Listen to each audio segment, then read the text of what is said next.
Muito bem-vindo ao canal, eu me chamo Davi Cavalcante e hoje iremos abordar um tema muito importante, que é exatamente a questão do tarifaço de Donald Trump e também da possibilidade de acordo.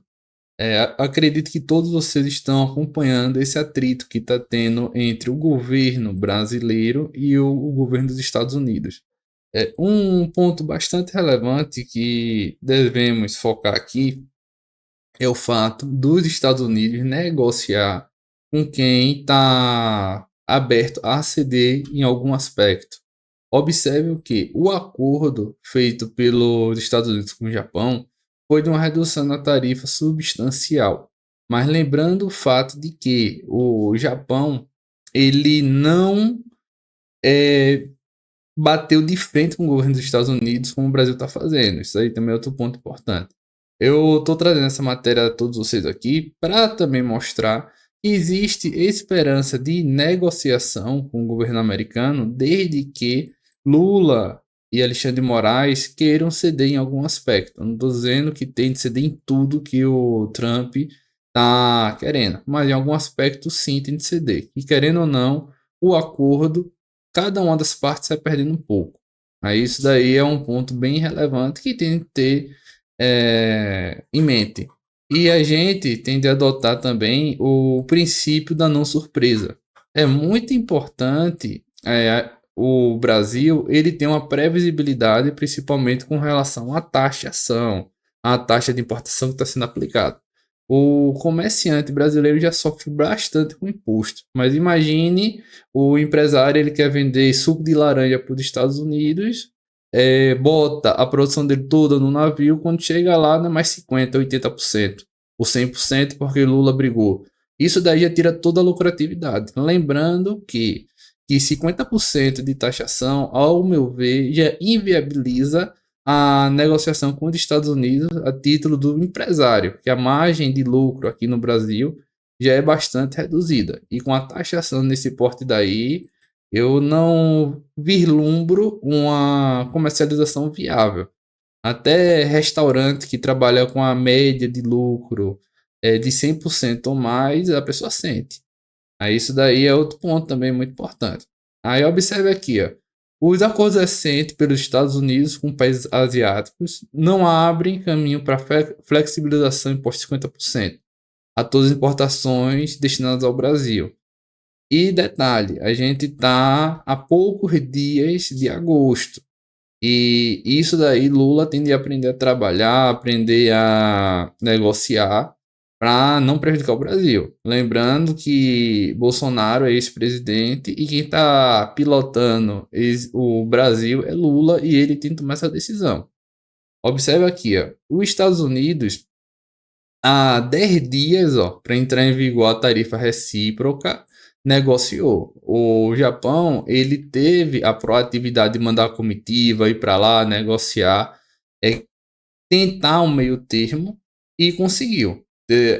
Com o presidente americano. É exatamente isso que o Brasil tem de fazer. E Lula, ele não pode estar mandando intermediário. O correto é ele ir pessoalmente conversar com o governo americano, é, botar limpo tudo que tem de ser colocado para ajudar o Brasil, não ficar na militância política, se reunindo com o pessoal no Chile para fazer frente ao governo. E lembrando, o Brasil é muito pequeno comparado aos Estados Unidos. Se os Estados Unidos ele tem uma febre, uma pneumonia que chega no Brasil. Os Estados Unidos vai sentir o suco de laranja. Isso é apenas mais um item. Mas o americano vive tranquilamente sem suco de laranja. Ele pode substituir por qualquer outro suco ou qualquer outro produto.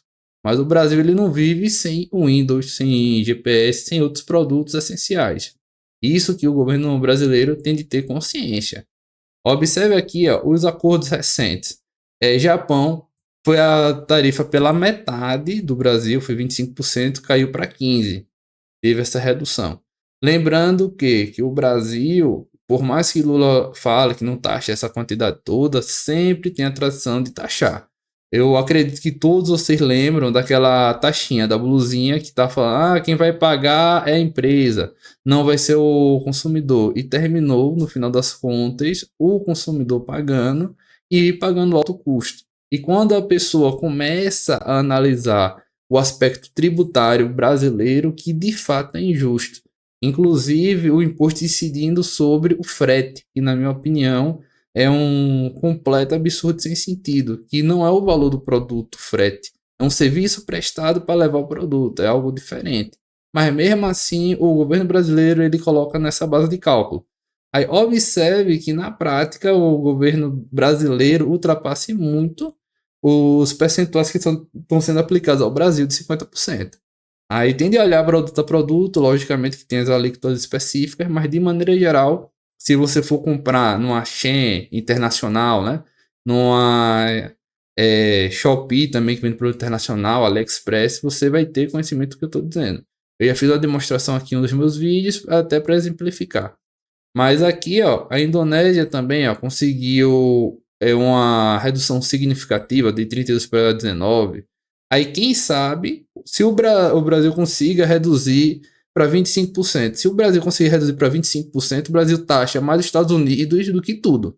Lula ainda estaria na vantagem. Na minha opinião, até 50% o Brasil está taxando mais do que os Estados Unidos. Eu acredito que Trump ele não consegue nem entender o sistema tributário brasileiro de tão complexo que é, por isso que botou 50%. Mas as compras em si internacionais do AliExpress é mais do que isso. Só ICMS é mais de 20% e vai para o Estado. Aí quando vem imposto federal, aí ultrapassa tranquilamente 50%. Se a pessoa for ver o total. E mesmo assim, nesse 50%, se for colocar na ponta do lápis, os Estados Unidos ainda está perdendo. O problema é que eu acredito que Donald Trump ele não consegue entender o sistema tributário brasileiro e também ele está negociando com muito país. Aí coloca de uma maneira geral isso daí. E o outro ponto é o quê? O Trump, isso daqui não significa que ele está recuando com relação ao Japão. Ele bota sempre uma elevação dessa taxação para negociar num ponto que ele julgue aceitável. Não significa que ele quer 50%. Pode ver o da China, ele botou uma taxação, a China devolveu, foi escalando e depois ele chegou numa tarifa comum que fosse aceitável para ambos. Isso é a estratégia de negociação do presidente americano atual. E um ponto também que a gente tem de estar bem centrado é o que, ó? As negociações aqui, ó, no caso do Japão, foram tensas, logicamente, que ninguém gosta de ser cobrado, né? Isso daqui teve muita atenção. Ó, eu fui parte automotiva e especificamente do arroz. E o que o Lula tem de negociar? Basicamente, o Brasil ele não é um grande produtor de nada tirando o agronegócio. Aí é o ponto principal que o Lula tem de bater na aviação da Embraer, agronegócio e pontos específicos como a celulose da Suzano, empresas nesse sentido, para não afetar tanto o Brasil. A VEG também é uma boa empresa. Aí o Lula ele tem que ter uma estratégia também. Eu acredito que ele tem um assessoramento mínimo econômico para dizer isso. Os pontos que ele tem de bater em cima. O outro ponto é o que? Aqui, ó, no próprio UOL, ele diz que está inalterado. Observe que isso daqui, o Lula ele não está conseguindo ter acessibilidade ao governo americano, nem está atendendo a expectativa do governo americano. Ó, a equipe econômica federal afirma que viu duas propostas de acordo e aguarda. Isso daqui é muito pouco com a negociação. Observe a quantidade de vezes que os japoneses foram negociar lá. Os dois países foram negociar depois, eu acho que foi as 8 tentativas, se o governo japonês foi, negociação tensa, tudo. Eu acredito que cita até aqui, ó, cadê? Em alguma parte aqui deve citar, ó. Mais recente. Mas foi em torno de umas 8 vezes que foram para lá para chegar a essa negociação. Aí observe também a inoperância. No lugar de Lula tá batendo de frente, ele tá no lugar de querer resolver, ele tá politizando. E outro ponto assim que na minha opinião é um erro grave que aconteceu foi o fato de colocar a tornozeleira em Bolsonaro no meio de uma negociação tarifária dessa e prejudicar tanto esse diálogo. Pode ser exatamente isso que a Casa Branca não está recebendo ninguém do Brasil, porque está querendo ou não misturar uma questão política e os Estados Unidos pode ter entendido como um afronto direto aos Estados Unidos depois da carta do presidente americano. E isso daí tem de ter uma noção do todo para poder resolver a situação. Eu sei que tem muito atrito político interno, mas acima de tudo tem de pensar na economia. Não adianta ter um partido no poder com um país quebrado, ninguém vai querer isso. Aí, em razão dessa situação, tem de tentar ao máximo deixar a política de lado para pensar no futuro do Brasil e também dos empresários. Que do jeito que tá, vai chegar um ponto que os empresários, os ricos, vão terminar saindo para abrir negócio nos Estados Unidos, em algum outro país que seja mais amigável financeiramente, de imposto, tarifa e tudo mais a eles. Lembrando que a gente tem um vizinho chamado Argentina que está em lua de mel com os Estados Unidos, taxação lá embaixo e é colado com o Brasil. Pode uma empresa sair do Brasil, monta na Argentina, transfere a sede para lá e economiza imposto e ainda está no Mercosul. Não perderia nada. Aí observe como vai ter uma saída de empresa grande, principalmente, que pode fazer isso. Eu estou nem me referindo a empresa de médio e pequeno porte, que termina tendo de morrer no Brasil. Mas uma empresa que movimenta um pouco mais, ele com assessoria jurídica, uma boa orientação, ele pode falar, ok, eu vou transferir para a Argentina, que é um lugar amigável para mim, eu faço uma sede, mantenho uma parte aqui, mas eu vou falar que agora a minha sede é na Argentina, para livrar a taxação de 50%, o imposto diminuir, e assim ele ter um maior lucro. E vai prejudicar diretamente o Brasil com emprego, arrecadação e desenvolvimento. Aí, isso vai enfraquecer o Brasil e não adianta estar no poder num país quebrado. Tem de lembrar muito isso. Aí por isso que eu estou pontuando nessa sabedoria que Lula tem de ter na negociação e deixar o máximo de lado dessa questão política. E Bolsonaro, assim, ao meu ver, está sabendo trabalhar muito bem esse erro que Alexandre de Moraes cometeu de botar a tornozeleira nesse momento. E, assim, se ceder nesse negócio de Bolsonaro está elegível, eu acredito que ele vai chegar fortíssimo com a eleição, principalmente de toda essa conjuntura política.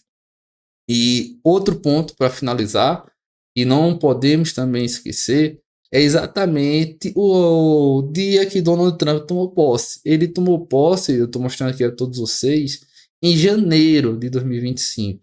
A gente tem muito tempo de governo Donald Trump. Significa que Lula vai terminar o governo dele em 2026 tendo de negociar com Donald Trump. Não é aquele negócio que ele tem final de mandato dele e aí vai ser uma chuvinha e a pessoa espera o novo presidente. Não é. Isso é uma realidade que Lula tem de enfrentar. Não adianta fugir, não adianta terceirizar, não adianta mandar Alckmin. Ele tem de ir lá para os Estados Unidos, sentar, ter coragem de fazer isso e procurar um acordo favorável para o Brasil. Exatamente isso que ele tem de fazer. E ele está inflexível, ele está querendo bater de frente, que é um grande erro. A gente tem de entender o tamanho do Brasil, o tamanho dos Estados Unidos e que é uma guerra perdida. Isso daí a gente não pode entrar numa guerra que não tem condições de ganhar, principalmente com a maior potência do mundo. Se o Japão, que é uma das grandes potências mundiais, cedeu, a China, a segunda maior economia, cedeu, porque o Brasil conseguiria bater de frente com os Estados Unidos. Isso daí é algo extremamente prejudicial. Eu peço que todos vocês comentem, se inscrevam, compartilhem e também interajam a respeito desse assunto. Qual seria a solução que Lula deveria tomar para não prejudicar tanto a economia e resolver a situação? Se ele deveria ceder a todas as pressões dos Estados Unidos, ou parcial? Como é que seria? Muito obrigado a todos e até a próxima.